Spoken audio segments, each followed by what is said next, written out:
배수진 시간입니다. 오늘 좀 여론조사 저희가 분석을 해봐야 되는데 앞서 윤태곤 실장과 2, 3할로 시간에서도 여론조사 특히 이제 국민의힘 정당 지지도 요걸 가지고 얘기를 좀 했었거든요. 일단 어제 나온 리얼미터 조사 요거 개요부터 좀 보죠.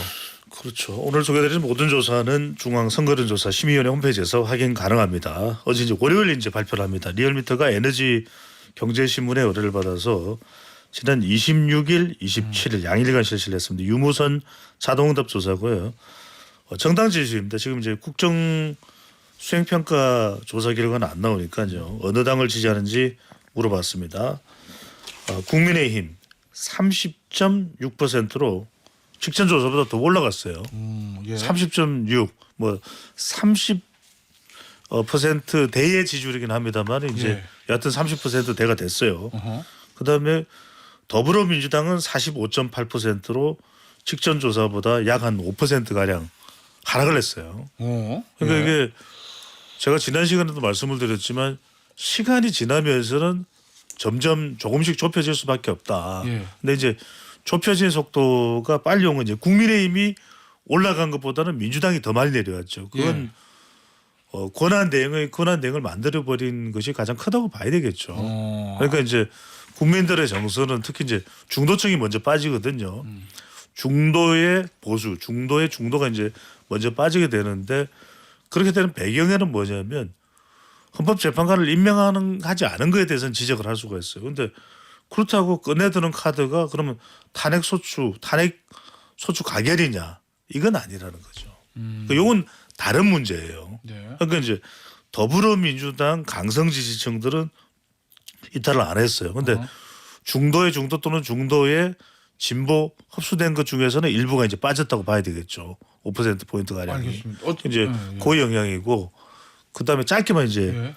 김수민 평론가 더 이야기를 할 테니까 그러면 국민의힘이 자꾸 더 안 빠지고 계속 올라가는 이유는 뭐냐. 첫 번째는 뭐 트라우마에 기반을 둔 학습 효과라고 봐야 될 것 같고. 그거는 예전 2016년 그렇죠. 그러니까 이제 8년 전에 탄핵 경험. 그러니까 2004년의 경험은 워낙 또 이전이었고 그는 민주당 관련이었고 열린우리당이지만 그러니까 지금은 이제 국민의힘이 바로 8년 전 상황을 그대로 이제 다시 또 마주하게 된 거니까 그런 트라우마인 학습 효과가 또 하나는 뭐냐면 이재명 변수가 커요.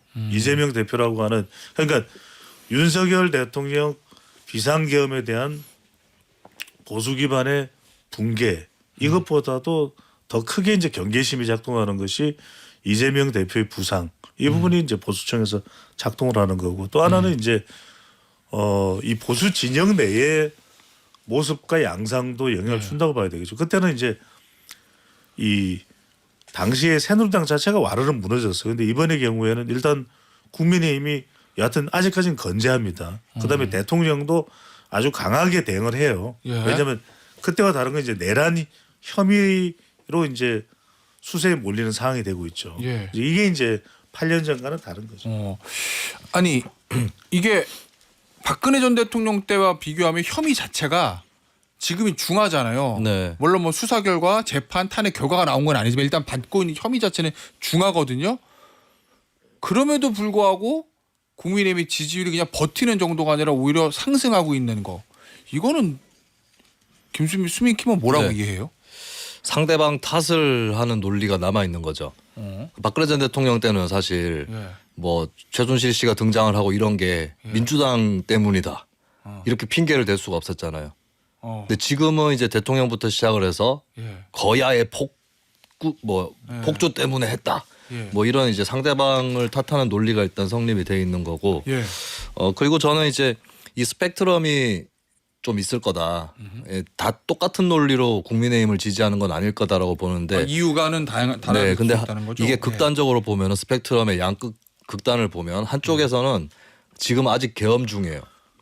이 계엄은 성공해야 돼. 아. 예, 이 계엄은 성스러운 거야. 성전을 치르고 있는 사람들이 극단에 있는 것이고 반대편의 국민의힘 스펙트럼의 이제 좀 끝쪽에 가장 옅은 지지층은 지금 계엄이 아니고 탄핵도 아니고 예. 이미 조기 대선으로 가 있는 거예요. 마음이. 아. 그러니까 이런 거죠. 윤석열 대통령은 이미 끝났어. 예. 이미 끝났기 때문에 조기 대선에 대비한 모드로 접어들어 버렸고. 그러면 이재명 대표에게 정권을 넘겨줄 수 없다 이런 그렇죠. 거. 조기 대선에서 민주당한테 정권을 못 넘겨주겠다. 예. 뭐 그러면 국민의힘밖에 답이 더 있느냐. 이런 생각으로 지지하는 사람들이 이제 섞여 있는 거죠. 네. 알겠습니다. 아니 그러면 저 수민킴 하나 더. 예전에 2016년도에 보수 또는 중도 보수 지지층이 네. 문재인은 안 될 것 같은데 예를 들면 그거보다 지금 이재명 안 될 것 같은데 이게 훨씬 크고 강하다 이런 얘기예요? 그 크고 강한 걸 떠나서 선택지가 달라요. 그때는 어떤 현상이 있었냐면 예.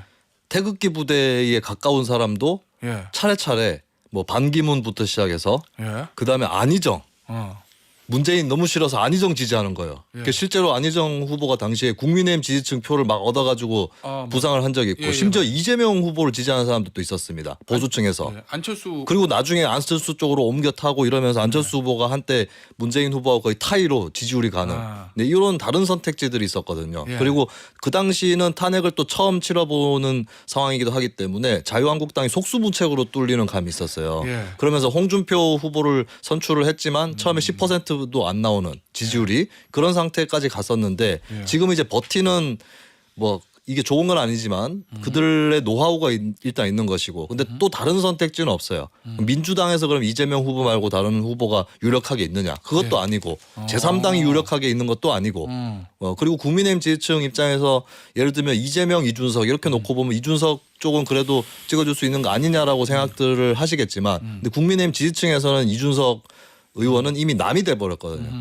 그렇기 때문에 지금 국민의힘 지지층 그냥 국민의힘 안에서만 예. 대안을 찾는 쪽으로 굳어지는 사람들이 좀 많은 것 같습니다. 그러니까 이렇게 보시면 될 것 같아요. 그때 8년 전에는 이제 이 진영 간 골이 지금이 훨씬 더 깊다고 보면 돼요. 근데 그때는 진영 간의 골이 8년 전의 경우에는 한 500m였다면 지금은 한 5,000m 정도 된다고 보면 돼요. 그러니까 그게 가장 큰 거죠. 지금은 극단적으로 골이 파여서 패여서 이제 대립을 하고 있는 상황이고 8년 전은 방금 전에 우리 김순 평론가가 너무 분석을 잘하셨듯이 그런 중간자가 있었어요. 안철수라고 하는 중간자. 또 그리고 그때 탄핵 당시에는 다른 생각을 할 여지가 없었죠. 그냥 속수무책이었어요. 그리고 망연자실이었단 말이에요. 근데 지금은 어떤 상황이냐면 속수유책이야. 내라는 아니야. 이게 있는 것이고 그리고 이재명 대표는 안 돼 하는 생각이 굉장히 깊다고 봐야 되겠죠. 또 하나는 뭐냐면 그때는 망연자실이었다면 지금은 망연벌떡이에요. 그러니까 정신을 차리고 있는 가장 큰 이유가 경제적인 요인이 커요. 그때와 비교. 왜냐하면 그때는 탄핵 국면이었지만 주가가 올랐어. 그런데 지금은 예. 환율도 그렇고 1,470원도 돌파가 됐죠. 굉장히 지금 엄혹한 상황에 지금 여러 가지 엎친 데 덮친 격에 악재가 많기 때문에 상황 자체가 좀 다르다고 봐야 될 것 같아요. 알겠습니다.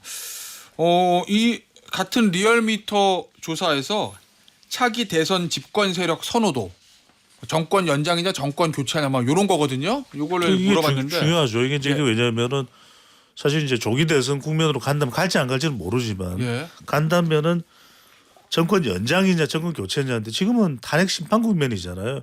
이건 뭐 교체 국면으로 응답이 나올 수밖에 없죠. 그러니까 지금 집권 여당의 정권 연장이냐가 32.3%, 야권에 의한 정권 교체냐가 60.4%. 지금 대통령 국정수행평가가 아니라 대통령 지지율을 물어보면 이거하고 비슷하게 나올 거예요. 이 비슷한 정도가 나올 텐데 그래서 지금 상황 실제로 국민의힘 정당 지지율 30.6, 집권 여당 정권 연장 32.3 거의 유사하긴 해요. 그렇죠. 이제 야권에 의한 정권 교체는 여기 이제 중도층이 더 붙었다 이렇게 보시면 될 것 같은데. 근데 이건 왜 차이가 나는 거예요? 그러니까 좀 전에 말씀드렸잖아요. 이제 요거는 정당 지지율이 아니라 야권에 의한 정권 교체이기 때문에 여기는 중도가 더 갈 수 있죠. 야권이니까. 근데 이 질문을 우리 청자분들께서 길을 좀 버스에 타셨든 택시에 타셨든 종고 세우고 이걸 집권 여당의 정권 연장이냐 이재명 대표에 의한 정권 교체냐 이건 또 달라요. 그래서 그거 일단은 그렇게 조사가 된 건 아닌 거죠. 대상화 된 건 아닌데 예. 그래서 아까 보수가 8년 전과 다르다라고 하는 분석이 나오는 배경 중에 하나가 중요한 키 변수가 킥이 이제 그것이 된다 이렇게 볼 수가 있는 거죠. 그래요? 근데 김수미 평론은 어떻습니까? 중요한 부분은 야권에 의한 정권 교체가 60.4%가 예. 나왔고 예. 이게 민주당 지지율하고도 어느 정도 격차가 있고 15%. 네 그리고 이재명 대표 지지율하고도 격차가 있을 거거든요. 예. 그럼 이 사람들 격차가 있는 부분, 그러니까 정권 교체를 지지하지만 민주당 내지는 이재명 대표를 지지하지 않는 층이 예. 그러면 국민의힘을 찍을 거냐? 거의 아닐 거라고 봐야 될 거예요. 그건 또 아닐 거다. 예, 제3 후보로 가든지 아니면 기권을 하든지 예. 아니면 그래도 일단 이번에는 정권 교체를 하자라고 민주당 후보 누가 나오든 찍는다 예. 쪽으로 갈 거기 때문에 그러니까 이 조사가 말해주는 것은 국민의힘의 확장성입니다. 그러니까 국민의힘이 정당 지지율은 지난주에보다 올랐다고 하지만 벽이 굉장히 높고 두꺼운 벽이 쳐져 있다라고 하는 걸 보여주는 거거든요. 근데 예. 정권 연장이 지금 3분의 1이 좀 안 되는데 이걸 봤을 때는 대선이 아무리 양자구도로 치러진다고 해도 국민의힘이 과연 40%를 넘길 수 있을까? 6대 4 이상의 차이가 날 수도 있다라고 하는 부분. 네, 그래서 국민의힘을 안 찍을 사람들이 일단 명확하게 보이는 거죠 현재. 예. 네, 그리고 그 사이에 골이 워낙 깊기 때문에 예, 그리고 지금 이 스코어대로 가면 사실 이 지역별로 살펴보니까 PK, TK, PK가 정권 연장, 정권 교체가 비슷하게 나와요. 44.8 대 45.2. PK가요? 네. 그리고 TK는 정권 연장 39.4 대 정권 교체가 50.0이 나옵니다. 바뀐 거 아니에요? 그러니까 TK 같은 경우는 무슨 정서가 있냐면 국민의힘 쪽인데 그러니까 어떤 시민이 있어요. 내가 굳이 얘기하면 국민의힘 쪽에 더 가까워. 예. 근데 다음 대선은 내줘야 돼. 이런 정서가 있는 거예요. 그게 좀 더 반영이 되면서 부산 경남보다도 오히려 TK에서 정권 교체율이 더 높게 그거 나타나요. 좀 신기하네. 우리가 데이터 분석이 참 중요한 게 뭐냐면 지금 아침에 이제 우리가 SBS 정치쇼에서 배종찬 소장과 김수민 평론가가 8년 전과 다르다 그러면 예. 국민의힘 지지층에서는 와 이번에는 그럼 다르니까 지금 우리가 뭐 태도를 바꿀 이유도 없고 그러면 비상계엄도 조금 긍정적으로 볼 시각도 있고 대통령 탄핵 심판도 기각 가능성이 높을 것 같고 예. 조기 대선이 간다 하더라도 뭐 한 5월 6월 정도 대선하면은 뭐 이재명 대표가 된다는 보장도 없고 오히려 국민의힘도 가능성도 있고 이렇게 잔뜩 환호할 수도 있는데 그건 아니라는 거예요. 그러니까 이제 우리가 분석하는 건 뭐냐면 그럼에도 불구하고 이 국민의힘 지지율이 오르긴 오지만 좀 방금 전에 우리가 소개를 해드릴 때도 리얼미터 조사가 30.6이잖아요. 40.6이 아니잖아요. 50.6이 아니잖아요. 그러니까 이기는 정도가 되지는 않는다라는 거예요. 그러니까 이거는 앞서 코너에서 우리 더모아의 윤태곤 실장이 이야기했듯이 뭐 버틴다 수준하고는 다른 차원이라고 하더라도 결국 선거는 이기는 선거가 되느냐가 중요한 거잖아요. 버티는 선거가 아니라. 그러면 결과적으로 이 태도로는 이 수치가 한 35까지는 갈지 몰라. 38까지는 갈지 모르겠지만 가령 지금 조금 전에 물어볼 질문이 이런 걸 거예요. 이 주말 뭐 광화문 대통령 탄핵 반대 집회에 윤석열 의원과 김민정 의원이 나가서 좀 상당히 탄핵 대통령의 비상계엄을 옹호하는 듯한 발언을 했다고 치자. 그 어떻게 긍정적으로 작동될 수 있냐면 잘못된 거냐. 그러니까 그렇게 지금 이 보수 지지층들이 버텨주는 거는 8년 전에 이 학습 효과가 있다 하더라도 그래도 이걸 효과적으로 지지율을 더 끌어올리기 위해서는 뭔가 다른 태도가 있어야 되는 거죠. 그러면 가령 이 수습 국면을 어떻게 그럼 국민의힘은 혁신 안 하고 돼요. 그럼 국민의힘은 혁신 안 하고 가만히 있으면 지지율이 올라가요? 그건 아니거든. 지금 추세 이 상태로 가면 만약에 총선을 바로 치른다라고 가정을 해본다면 비영남권은 국민의힘이 거의 전패 가까이 갈 수 있고요. 그리고 영남권에서도 낙동강 벨트 그리고 대구, 포항, 구미 요 정도에서는 국민의힘이 질 수도 있습니다. 그만큼 확장성이 굉장히 묶여 있다는 점 네. 이걸 더 중시해서 봐야 될 것 같습니다. 알겠습니다. 어제 또 6번째 비대위라고 그러던가요? 윤석열 정부 들어와서 국민의힘에 오늘 아침 조간신문 보니까 맞아요. 네. 2년 반인데 6번째 비대위면 1년 분기에 한 번씩 했다는 얘기인데 이거 한 반년에 한 번씩 어쨌든 어제 지도부 면면을 봤죠. 맞죠. 예. 네. 어떻습니까? 평가 좀 들어보죠. 두 분. 그러니까 결과적으로는 뭐 파격적이냐 예. 아니면은 공격적이냐 예. 도전적이냐 이 정도는 돼야 뭔가 꿈틀할 정도일 거예요. 지금 상황에서. 예. 근데 그걸 기대하기는 어렵고 또 국민의힘도 그렇게 시도하기도 어려울 거예요. 그러니까 지금 비상대책위는 어떻든 지금 위기 국면을 좀 타고 넘어갈 정도라고 봐야 될 텐데 중요한 건 제가 항상 드리는 말씀이다만 결국 지표를 끌어올리는 데서는 지지율이 되겠죠. 3P인데 중도 외연 확장을 해야 되거든요. 근데 지금 상황에서 중도 외연 확장을 할 수 있을 겨를이 있을까? 정신이 있을까? 두 번째는 정책인데 집권 여당이라고는 이야기하지만 지금 상황에서 무슨 뭐 새로운 정책이나 파격적인 정책이 나오느냐. 그걸 사실 해야 되거든요.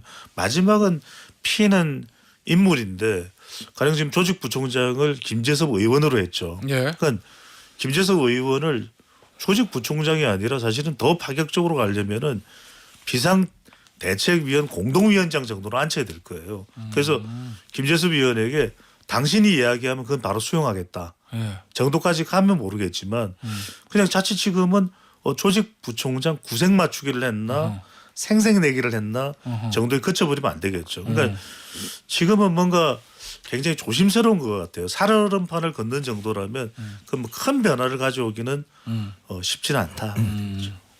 어떻게 보십니까? 뭐 저도 전형적인 관리형이자 현상 유지형 비대위로 보고 예. 김재섭 의원이 조직부총장으로 등용이 됐다고 하지만 또 예. 찐윤이라고 할 수 있는 뭐 강명구 의원이 뭐 대표 비서실장이 된다거나 이런 것들을 봤을 때 그냥 국민의힘의 평균치 수준 정도인 거고 그럼 평균대로 하면은 했던 대로 하겠다라고 하는 거에 가깝지 않나. 그러니까 국민들이 봤을 때는 사실 뭐 정치권 내부 인사들 입장에서는 권영세 의원 같은 경우에 좀 통합형이고 성격적으로도 온화하고 이런 것들을 정치권 내부에서는 알고 있겠지만 국민들이 봤을 때는 그냥 친윤 그리고 윤석열 정부의 장관 뭐 국민의힘의 전형적인 중진 국회의원 이렇거든요. 예. 그렇다면 이미지 개선이라든지 이런 것들하고는 굉장히 거리가 멀다. 일단은 그렇게 평가를 합니다. 국민의힘 비대위가 잘 되려면 뭐부터 해야 돼요? 제가 늘 드리는 말씀인데 예. 개인 오늘이 우리가 마지막 날이잖아요. 2024년. 예. 제가 항상 40년 동안 정치권에 하는 이야기가 있어요. 개인은 인생이고 국민은 민생이다. 예. 제발 민생 좀 챙겨라. 우리 시간에 제가 1년 전에 한번 다시 듣게 보면 아실 거예요. 통신비 이런 거 사람들 수돗물 참 생활에서 접하는 거지만 참 정말 필요하고 또 정말 늘 학수고대하는 거다. 이제 통신비 이야기 나오잖아요. 그죠? 그래요? 예. 그래서 개인은 인생이고 국민은 민생이라는 걸 잊지 말아야 된다. 비상대책위원회도 다 내려놔야 돼요. 그러니까 제가 보직을 내려놓으라는 게 아니라 예. 자기가 가지고 있는 기득권을 다 내려놓으면서 예. 정말 국민들 속으로 들어가서 그들이 정말 원하는 게 뭘까? 예. 왜 행복하지 않을까? 왜 20대 여성들은 응원봉을 들고 나올까? 그게 탄핵 규탄과 탄핵 가결만의 이유일까? 그걸 고민이라도 할 수 있다면 저는 비상대책위원회에 정말 비상한 상황임을 감지하고는 있다라고 이제 생각할 수가 있겠죠. 수민 기원님. 네.